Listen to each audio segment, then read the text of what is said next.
the test ahead and how you plan for this juggernaut? Yeah, well, they're going really well, Brisbane, in so many areas, and we had a good outing against them earlier in the year, and I think these days, week to week, you've got a pretty solid insight into the way opposition teams do things, and they've discovered their own formula, and it's really working for them. But as usual, we'll stick to what we know best, what we feel like we do well, the things that will challenge the Lions. But at the same time, we really respect them and cater for some of their really influential players. And so in planning, we're giving it a lot of thought, and we'll go up there knowing full well how important and critical this game is in the scheme of the season. Probably haven't played up there much in the last few years, only a couple of times I think. How much of a challenge has it become now, the way that they played up there this year? Yeah, well, in my time, as you mentioned, I think we've only played up there twice, and so times have changed now for them. They're obviously going a hell of a lot better, and I imagine there's a bit more atmosphere for them, their home games, with the crowds that they're getting in there, and that's great for them. And it's probably hasn't got to Optus and Adelaide Oval proportions quite yet, but hopefully it will for them over the journey. So we'll be prepared for the fact that there'll be a parochial home crowd. Recent memory of our Port Adelaide win's a good one for us. It'll help us give us that little bit of insight into what we can do when we're up against that sort of mob. But it's hard to exactly know what to expect other than they've been winning, and they've been beating good sides, and their record up there is good, but they've been winning away from home as well, and it's obviously a great sign for them that they're really on the right track and they've got great momentum. You're likely to throw Josh Shackey in there just to stir the pot a little bit in front of the old home crowd? Every chance, yeah. If Shaq plays, he plays his 50th game this week, and it's got nothing to do with wouldn't matter if it's Brisbane or any other team.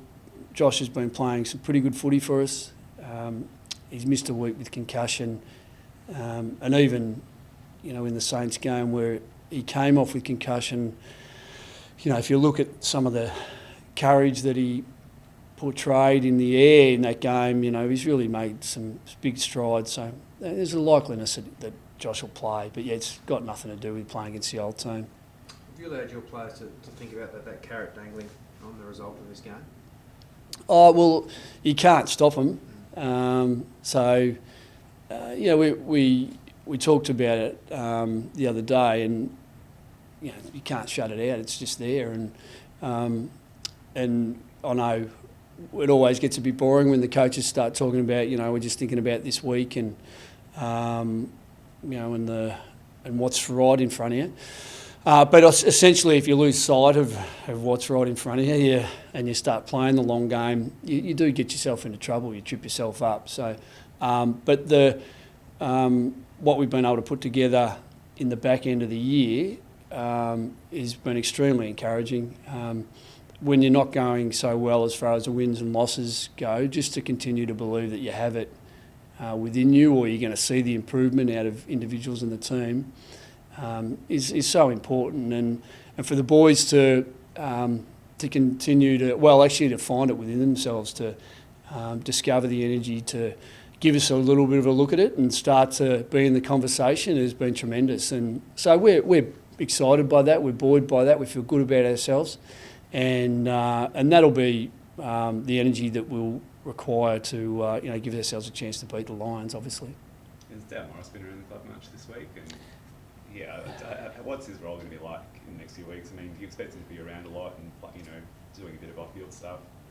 He's had that ACL repaired, mate, so normally you don't see the boys after that kind of surgery for at least a week and a half, 2 weeks. So we won't see him in here until next week, where we'll.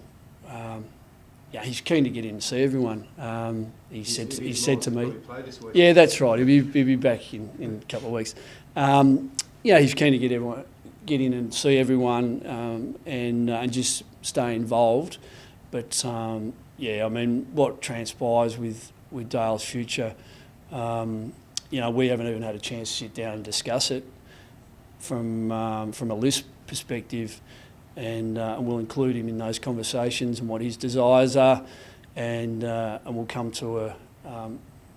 up with a plan for him and his future once we've done that. So we can't really speculate, other than to say that it's such a shame that because you know, as I said pre-game, if he feels like he wants to go on and he's happy enough with his place in the game and the level, then he'll play next year. But when you rupture an ACL at the stage of his career, then you know, obviously we all need to get together and talk about what the best way forward is for him and the club.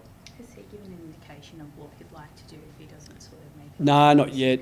Sorry to cut you off. No, we haven't even got to that point yet. So just letting him recover. I mean, it's a pretty traumatic surgical experience having that repair, having the ACL repaired. So, but he's at home. Gemma and the kids are looking after him, and he'll be up and about next week.